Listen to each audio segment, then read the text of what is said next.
AAA ball players they might be bringing up, but again, Peter... We should probably introduce ourselves now. Really now? Yeah. Okay. I'm Francis Lawrence, the director. I'm Akiva Goldsman, writer, producer. That's my logo. Know what it means? What? I'm not telling. Yeah. It means something. I know. It has meaning. If all logos have meaning. Okay, so we're... Yeah. You know what I mean? Yes, they're high school.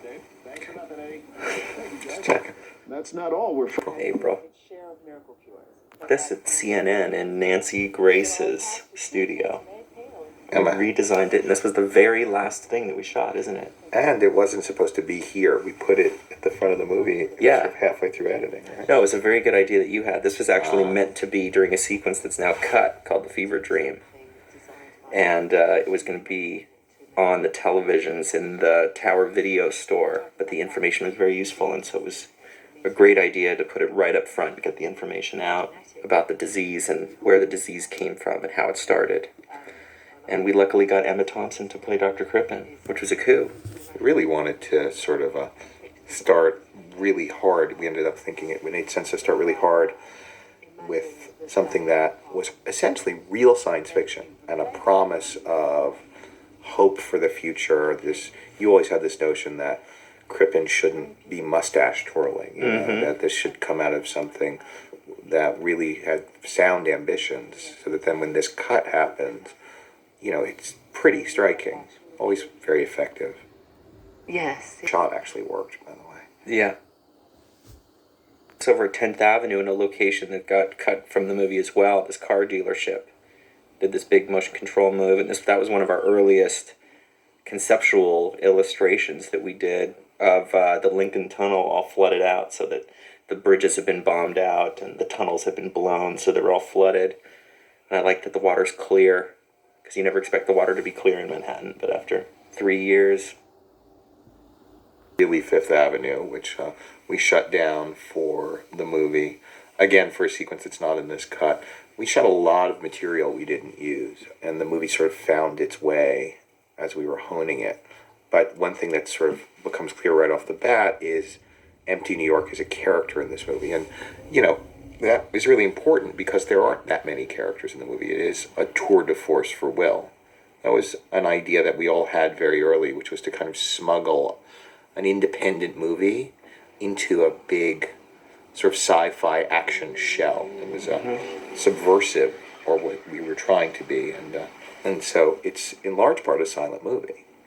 Yeah, and we landed on something very early with the city that you can see in this sequence very well, which is this idea of nature reclaiming the city.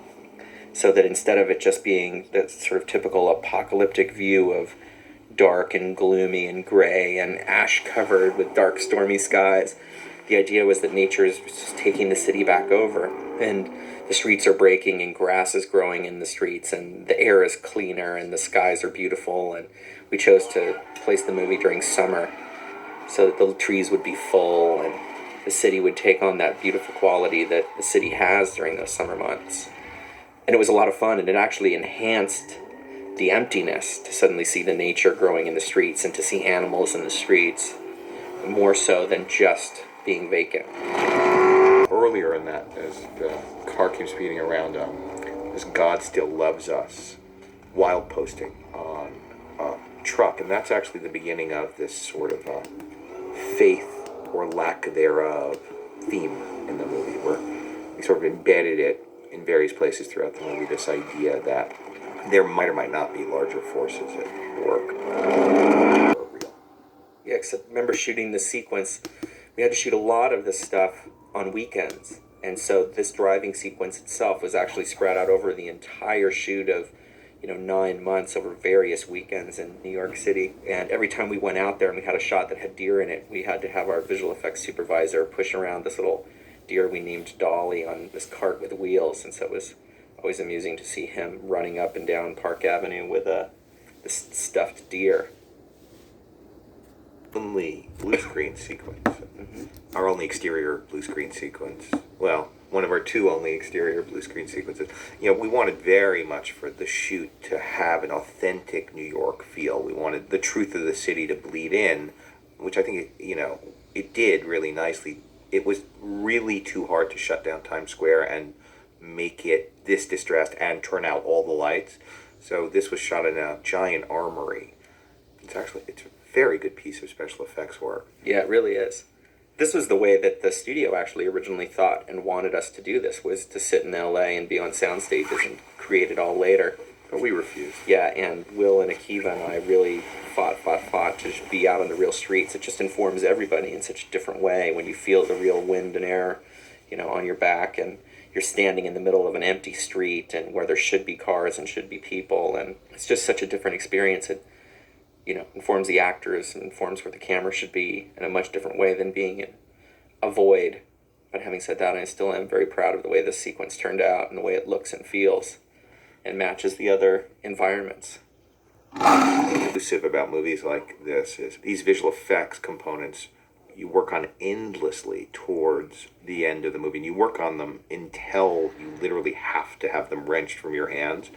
So the versions of these visual effects shots that we're looking at now, honestly, we've probably seen twice before. We probably saw them once to approve them right at the end, and once in the final print, and we've seen hundreds of iterations leading up to them.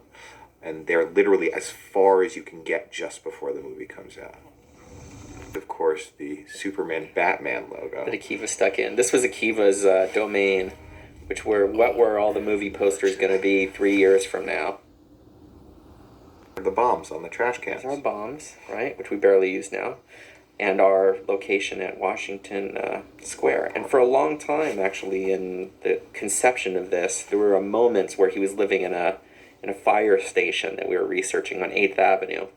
And then we decided to bring it back to his home, just so you at times could forget that you were in a science fiction film, and you'd have this feeling of home and family and domestic safety at times when he's in his house, and you could forget that you're in a science fiction film. Pouring on the stoop is vinegar, which we decided the dark seekers couldn't smell through. It's utilized in order to mask his aroma and therefore mask his location. It's something that's in the movie but never actually mentioned in the movie anymore. But we liked it, so we liked there sort of being architecture, even if you didn't really understand it. We also like the idea of juxtaposing that time cover with who he is now. These scenes are what would in another movie typically be your first act, get to know your characters by hearing them talk to other characters' scenes. And here instead, it's all behavior and performance. That was a lot of fun. I think it was the thing that really appealed to the three of us, was the idea of being able to do most of this very, very quietly and very, very simply and without a lot of use of dialogue. And I remember I was sort of inspired. My wife and I had just had a baby, and I watched the piano and with the sound off so that the baby wouldn't wake up. And I remember being able to follow and feel it.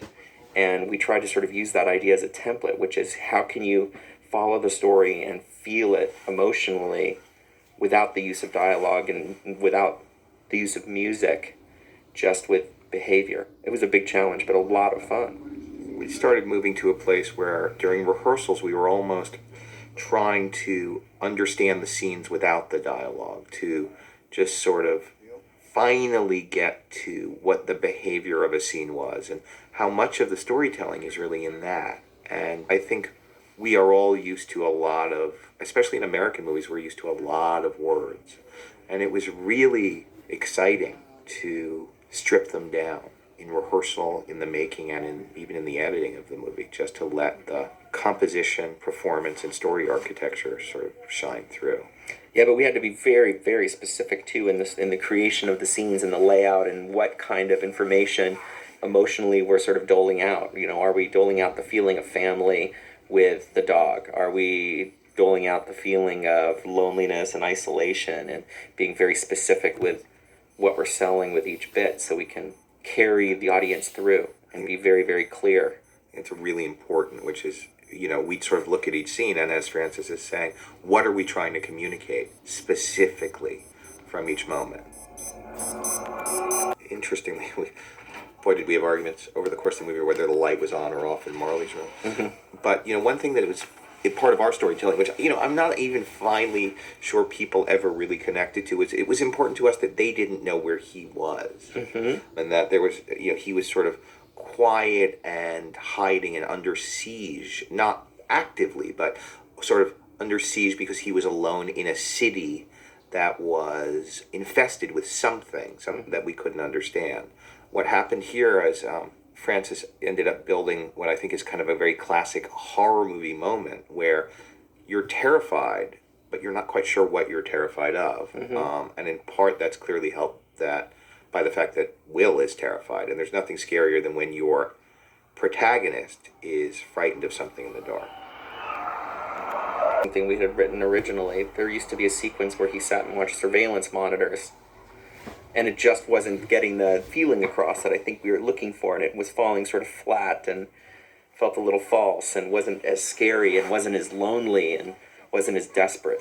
And so we refashioned a new sequence and shot it. And I think it sort of ended up as one of the more iconic moments of him in the fetal position in the bathtub with his dog and his gun. 30 minutes to what? History of shooting in New York through the seasons. All the flashbacks are in winter and in a fully populated New York. As Francis said, the movie takes place in story time in summer. It was actually shot in spring and fall, well, and some late summer. And so it really gives the movie a sense of scope to, if you can carry the picture, or if you can carry a picture through seasons in a specific location, it necessarily unconsciously delivers something more of an epic to the audience, I think. And this is part one of our 3 flashbacks to the past and to what we call the evacuation of New York City. And this was actually done on a green screen stage just because we were dealing with Willow, Will's daughter, who was very young and so couldn't work the late hours we would need to shoot a sequence like this at night in the streets of New York. And so we shot it and then went and shot the plates of Little Italy that you see surrounding them there.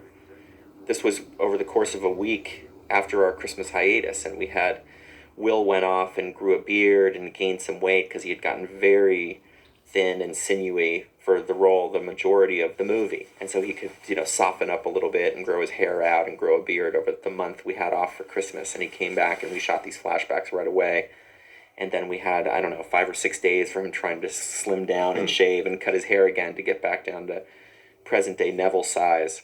But it was nice. It's a nice little touch that we were able to physically change him a bit for the past when he was eating a little more fat in his diet. What are you doing? And, the scares are built sort of sequentially. And, we're already a ways into the first act, and clearly there have been no monsters. So even though you've come to a monster movie, we're doling them out slowly. Here's the sinews that Francis was talking about. This is real, and Will can do this more than any human being should be able to. Yeah, it's actually kind of disgusting. Yeah, bastard. What you may be hearing already from our conversation is, we like the idea of a movie that is evolving organically, and that we believe, Francis, Will, and I, very much in this kind of constant adjusting and letting the movie teach you what the movie wants to be. So we tried things and then often tried other things. At every point in the process, we always try very hard not to get stuck in an idea, but let the best idea, even if it's a new idea, rise to the surface. And, I think that one can find some success in that. And a lot of this is all real equipment that we got. And Will and I did a lot of research while we were conceiving this and went to the CDC and went and met with virologists, literally around the country. And in this scene, we had met with a guy, Dr. DeRisi, in San Francisco, who sort of keyed us into this idea that even though people haven't found a cure for viruses, the idea is that there are many, many compounds on this earth that can kill viruses. The problem is they also kill the host of the virus, meaning the person that has them or the animal that has the virus. And so that really helped us. And we decided that's what Will is trying to do here, that Neville's trying to do, is to test all these different compounds to see if it A, kills the virus, but also does not kill the host. So you can see he's running one of his tests here, which virologists would do, which is you would start on rats, and if something worked, you might move on to monkeys, and in the case of Robert Neville, you would move on to the infected humans. These are real rats from Francis's house. This is a set that we built in the Bronx or Brooklyn. Which armory is it? This is Brooklyn, Marcy. And, we built Neville's house. We shot the exteriors in Washington Square Park and then built the inside of the house for identical floors. And we were very lucky with the weather because we basically jogged in and out of sets. You have to remember that the storytelling of this movie takes place over the course of a few days. So your weather had to be very consistent. So when we had weather that matched, we were outside. And when we had weather that didn't, we were inside. And we were lucky in the universe's desire or willingness to accommodate our shooting schedule. Next candidate for you. There's Goodfellas Yeah. hidden in there. You did that, right? Because you love that. Goodfellas, yeah. Just went through the G's. It was all based out of this idea of his routine for the day and going to the video store. I loved that idea that he went to the video store and dropped off a DVD and got a new one and was just running through the alphabet. And so when we picked the G's, it was going through the Warner's library and seeing what some of my favorite movies are. And Goodfellas is one of my all-time favorites. And so to get it in there was great. Said anything about Abby. She's a doll. She played Sam. Well, she played Sam most of the time. Yeah, almost all the time. Yeah. We had 3 dogs. We had Sammy, Kona, and Abby is the one you saw there and see in most of this. And what's surprising is that she was not a movie-trained dog. She was actually a rescue. She was about 2 years old, had been debarked by one of her previous owners, I guess, and was found by our trainer. He had shown me some pictures, and I didn't like the original pictures he showed me of some of the choices, because the faces, the dogs didn't look warm and nice enough, and I wanted a German Shepherd with a lighter face and lighter eyes, and that had a warmth, and then he found her. And I think he had about a month and a half to work with her, and with Will to, she didn't even know her name when she started. It's just amazing how great she was to work with, and we had a rule on set that she wasn't allowed to deal with anybody except Will and the trainer so she could keep her focus. But man, she was so easy to work with. Really by the original Omega Man that we took as our source material, both the Matheson novel and the second adaptation, filmed adaptation, which is Heston's Omega Man that Boris Segal directed. And there's a wonderful sequence where a woman is hiding amidst mannequins. So we took that as the basis for this scene. There are also all kinds of little hidden jokes around here. There's a Fred Claus 2 DVD. There's a Teen Titans poster. There's a Constantine poster. Just because when you spend that much time on something, you start to amuse yourself. And that mannequin, that girl that we focused on, became a big thing. I remember in pre-production, our costume designer, we knew we were looking for mannequins, and he was walking by some clothing store on Broadway and saw her and thought, she's the one. We've got to have her as the mannequin.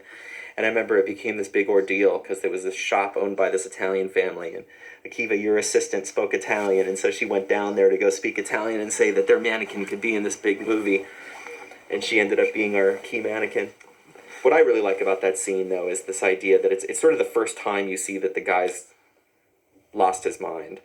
And that he's just on the verge of completely losing it. That the line of reality and fantasy has been blurred for him. And that, although we're in a horror movie, very little horrific has happened. But this scene is utilizing the audience's expectations that something is going to go boo in the dark.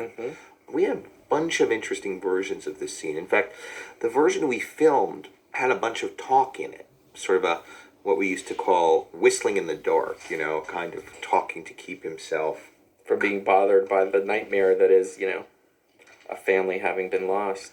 And as we started looking at the scene once it was done, it just became, again, another example of how the movie wanted to be cleaner and more direct and less talky, and we just ended up taking it all out. And that became a running theme. We kept pulling dialogue that we had put in, pulling him out of scenes, just because that's what the movie wanted. The movie wanted to be quiet. A couple of setups that have whizzed by us. One was there were butterflies in the Central Park scene, which is the butterfly stuff, as was when Willow sort of said, it's a butterfly daddy in the car. And then just as Neville opened the door, you see the infected dogs come out at dusk. All the signage, all the books, all the DVDs, all the photographs are thoroughly researched, chosen, written. If you freeze frame and close in, each one of those articles and quarantine bulletins are actually precise. We wanted the world to be true and rich in texture. Spent a lot of time doing that. That you? People seem to think they would. And again, something I'm really proud of with this movie, which is you can be in what feels like a horror beat and then land here in this moment, which I think is really powerful. Those are my godchildren's names. Of seeing the cribs, of somebody was expecting twins, and you getting hit with emotion rather than a scare. Use of music in the movie? Yes. Now this is the first bit, other than there's a sting on the title, but this is where his theme comes in. Hey, remember when that was Actually, outlandish? yes. $6.63 a gallon. Yeah. We actually, that used to get a laugh. Do you remember? Now, now it's a reality, which is scary. Station down in Chinatown, and this is a pier that we actually built.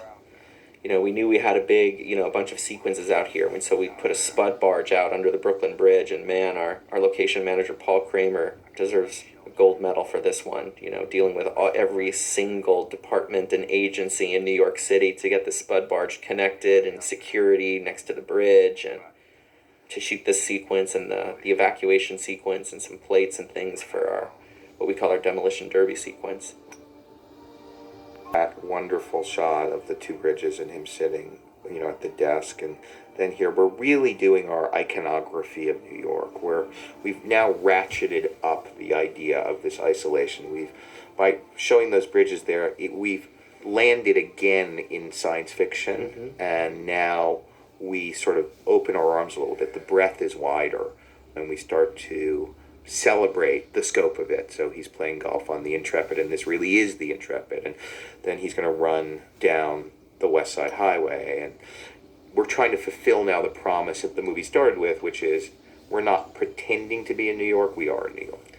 It's that in this sequence too, I like what I think also attracted us was a little of the wish fulfillment of what would you do if you got to live in New York by yourself. And you know, yes, it would be really bleak and grim, and you'd be lonely and would probably lose your mind, but there is some fun to be had. So if it's tearing around the city in the Mustang, or if it's hitting golf balls off of, you know, what is it, an SR-71 on the Intrepid. I know I'm going to get the airplane number wrong. I can't believe you just even said that. I know. So it was fun too, because, you know, I eat in this area, the meatpacking district a lot. Akiva, you actually have an apartment in this area, and it's fun to be in areas you know and love and shoot. Fascinating construct, because we had a sequence here that we were working on, and we realized we didn't love it, but we were in the location. So Francis, Will, and I, in a kind of fantastic Hail Mary, we decided to literally shoot this piece right up until when he went inside, Yep.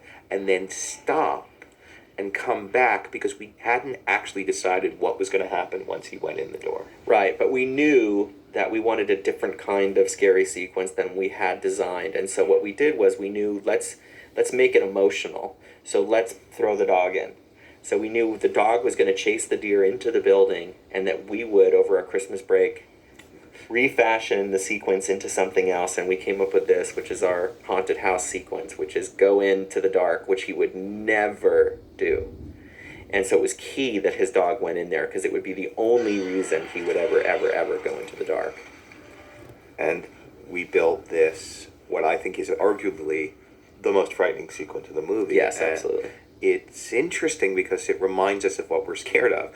What you have fundamentally here is the dark, very, very, very low light source. Francis was very insistent with the DP that it appear to be source as much as possible, and to the exclusion of things that typically people are worried about, like seeing the actor, or, you know, I mean, it really is dark, and it's wonderful. And Will's performance is that of somebody who's very, very frightened, and as I said earlier, that makes the audience scared. We were, I think, really influenced by the Blair Witch Project for the sequence, and I think one of the key ideas was that the actors in that film were really horrified in all of those sequences. They weren't the hero that were going up against the villain, you know, with courage.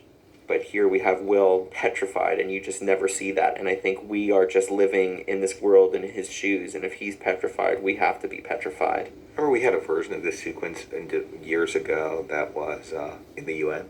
Yes. That originally started. The sequence originally started taking place, they chased the deer into the UN. Yeah. and the UN wouldn't let us shoot there. And we were going to have to build it, and then we realized to build the General Assembly was going to be sort of ridiculous amounts of money. And it was kind of much more actiony. Do you remember? It was much more actiony, yes. Neville had these strobe weapons. And Yeah. it's funny, I'm an endless believer in just work the object until it finds out what it wants to be. Yeah. This is uptown. We shot this in an old bank on, I want to say like 7th Avenue up in the 30s. Somewhere. Yeah, it was a closed hotel.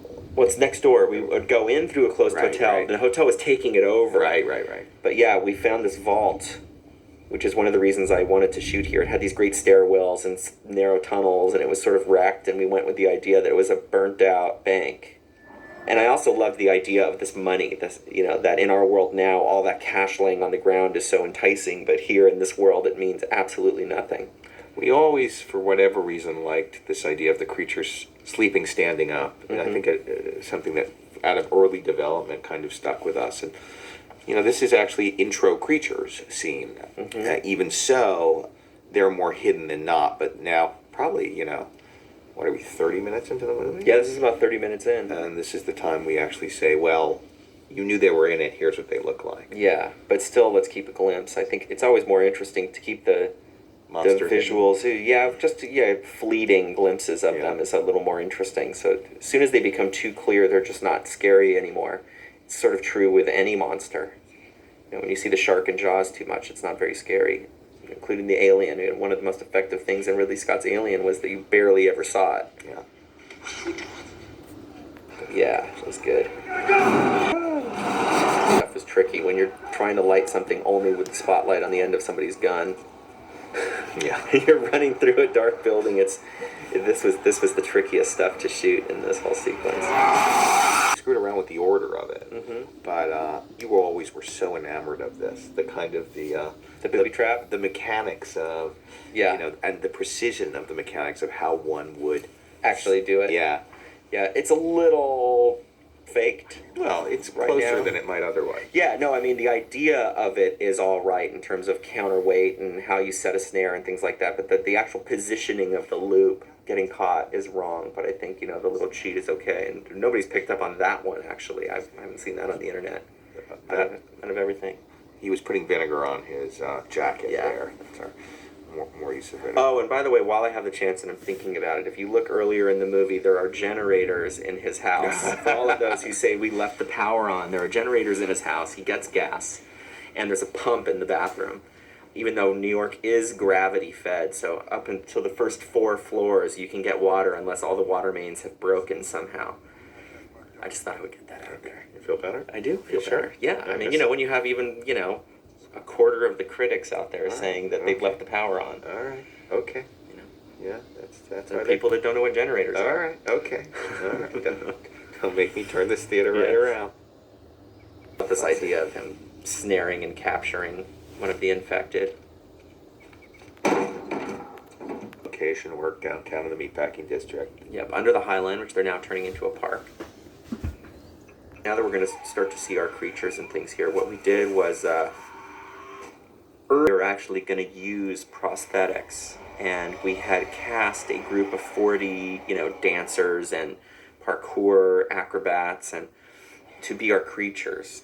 And we had outfitted them with all these prosthetics and these skin suits and, clay and ash and all this kind of stuff. It was very elaborate, and we got them out in the first night in Washington Square Park, and it just looked utterly ridiculous. It looked like a bunch of mimes running through the park, and It was Attack of the Angry Mimes. yeah, it was really, really bad. And so we canned that instantly, and we kept our group because they had trained for, a month and a half, 2 months together to figure out how to move and how to breathe rapidly and what the behavior was.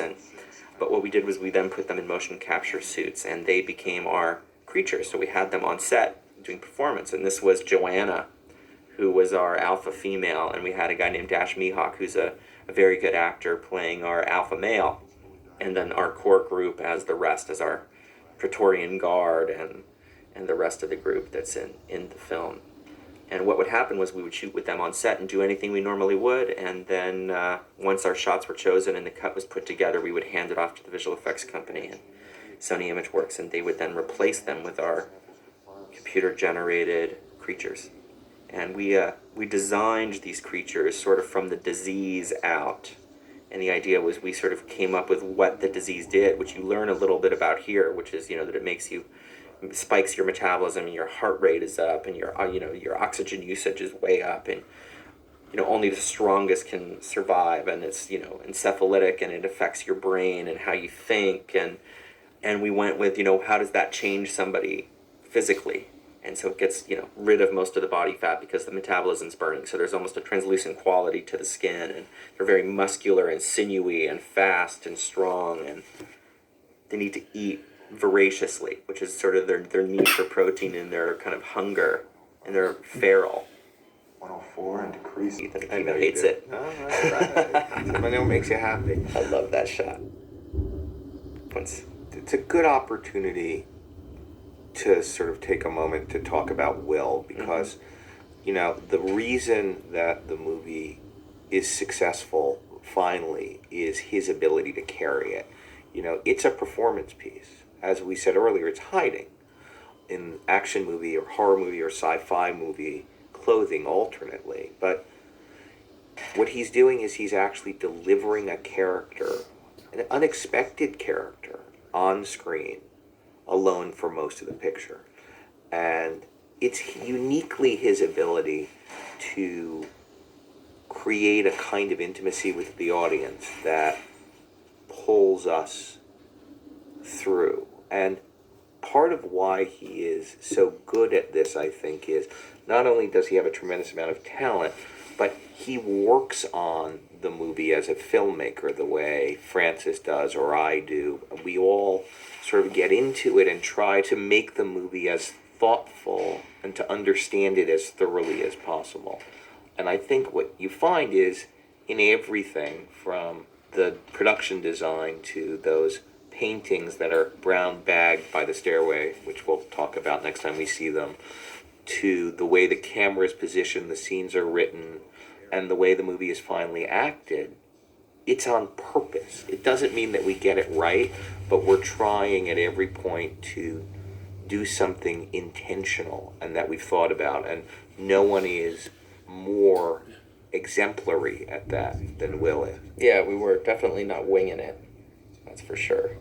One thing to note in that lab scene that we just passed, it was sort of the second kind of mile marker for our original ending, which was this idea that he had lost touch with any sort of emotional connection with these creatures as human beings, sick human beings. And this idea that he's testing his cure and the thing dies in front of him, and what he's upset about is that the cure didn't work, not that this living creature has died right in front of his eyes. And we always imagined it like a fisherman who sort of takes his time dehooking a fish that's sitting there suffocating on his line, that there's a careless quality about it with the creature's life. Flashback. And the beginning of a big sequence for us. I think we start to move towards the I've never been colder in my life time. Yes. We shot this in the end of January in New York City under the Brooklyn Bridge. This is, what was this? Is this Dover Street? Yeah. Dover nice. Street Good leading call. down. This is all practical location. This is real. Yeah. Our big spider cam shot here. Yeah. And this is not a small setup. There were, how many extras? 1,500 people, including the National Guard, the NYPD, the fire department, going through the FDR here. We had the Black Hawk helicopter, that the National Guard had gotten us, taking off Coast Guard ships, Coast Guard helicopters, shooting from boats, closing all the stuff down. Just kind of a ridiculous amount of work. And what was amazing about it, just production-wise, was that, again, we were working with a small child, and so we could basically shoot from 5 to 10, shoot anything that had Willow in it, and then from 10 to 11 we would do helicopter stuff, because after 11 the city wouldn't let us have helicopters take off or land And so over 5 nights, we basically shot until about 11 or 12 o'clock at night, and then kind of called it quits because there was really not much else to shoot. Yeah, thank God.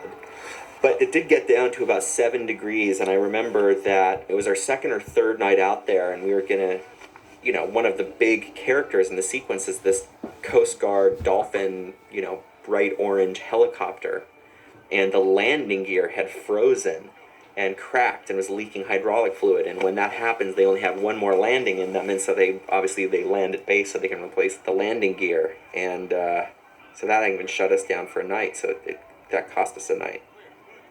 And we thought we'd be insured, and we weren't insured, or the insurance doesn't cover those kinds of things. And it turns out you're not insured for when your orange helicopter breaks down, has a hydraulic fuel leak because of the cold. Who knew? That's actually Dr. Sharma. He was our medical consultant, which is kind of fun. So he was on set every day whenever we needed, IVs and injections and anything sort of medical, non-virus but medical.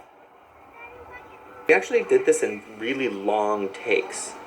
So we pretty much would shoot everything from them coming through the crowd and down and out here and up to the helicopter and into the helicopter in one, which was kind of fun. And we set them up as big masters and let everything run. And obviously it goes without saying, so I'll say it anyway.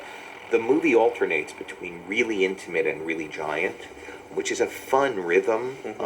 And this was very much another place where we wanted to land the audience in the kind of epic reality, just as we had come from the kind of deep emotional reality of the previous scenes with Neville working on the cure. And this is now the beginning of, Neville's a little bit Job. Will always used to say Neville was Job, and so here we have the beginning promise of that which is taken from Neville, which is by the end of this movie, everything he loves. We got Sam here. That Sam was actually the puppy that his daughter had, and she gives him Sam. Another butterfly reference. Back and forth, and where to end this particular dream flash, and where to start the next one. I mean, just in terms of little bits of scene, but there was finally this idea of yours, Francis. I think that there's a kind of repetition to dream logic and to memory, and I think that that's sold nicely in the way it's patched together. Too, because one thing that we did between the flashbacks and our present day stuff has to do with sound and color, and we had to be very careful with the empty city that the sound is all nature, and that you don't have even the slightest electrical hum. And so to go from this scene that is packed with people and screaming and other voices and helicopters and electricity and electric lights and color, to suddenly this dead silence inside of his room with his eyes. I just always loved that because it just reminds you of how quiet it would be with everybody gone. 25 position in the movie, which I think we're very proud of. Interestingly enough, a bunch of it actually occurs in this scene on a news broadcast, which we dropped in right at the end of post. It used to be, wasn't that where Good Night and Good Luck was? Yeah, we used to be watching Good Night and Good Luck. Night and Good Luck. Which was the next one after Goodfellas. And instead, we wanted to cover our bases, so we did. But there's the other dog, by the way. Oh, yeah. Who is that? That's Kona. You can tell by the run, right? Yeah, the run is funky. It's like a little hippity hop run. But we wanted to provide the exposition required, and then we mixed it so no one could hear it, just so we knew we had done it. This is an interesting beat, because this scene was actually filmed with Elise. And that's the dog. The dog, that's Abby laying down there. That was actually Abby laying down on the wing of the aircraft when he's golfing, and we cut her out of that and stuck her there.